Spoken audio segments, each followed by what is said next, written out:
ito ay rated SPG. Striktong patnubay at gabay ng magulang ang kailangan. Maaaring may masiselang tema, lengguwahe, karahasan, sexual, horror o droga na hindi angkop sa mga... Gumawa nga ng paraan itong si Manuel upang makipag-ayos nga muli dito kay Jeff. Subalit sarado pa rin nga ang puso nito ni Jeff para nga patawarin ng kanyang ama na si Manuel.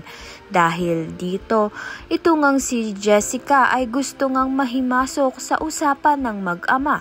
Subalit pinigilan nga siya nito ni Colleen at nagbangayan nga ang dalawa.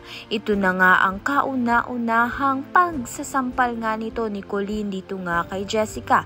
Inawat nga sila nito ni Jeff, kaya naman nga titong si Jessica ay pumunta nga agad sa kanyang ama na si Manuel at sinabi ngang umalis na nga sila at bumalik na nga muli dito kay Hazel. Subalit malalaman nga natin kung papayag nga ba itong si Manuel dahil wala na nga siyang pagmamahal na nararamdaman dito kay Hazel. May posibilidad na itong si Jessica na nga ang pumanig sa kanyang ina na si Hazel dahil nga sa sinampal nga lang siya nito ni Colleen. Dahil sa hindi pagkakaunawaan, ito ngang si Jessica ay pumanig na naman nga agad sa kanyang ina na si Hazel. Kahit pa mali naman nga talaga itong si Jessica. Kaya naman nga't yan at iba pa ang dapat nating pakaabangan. Maraming salamat sa iyong panonood.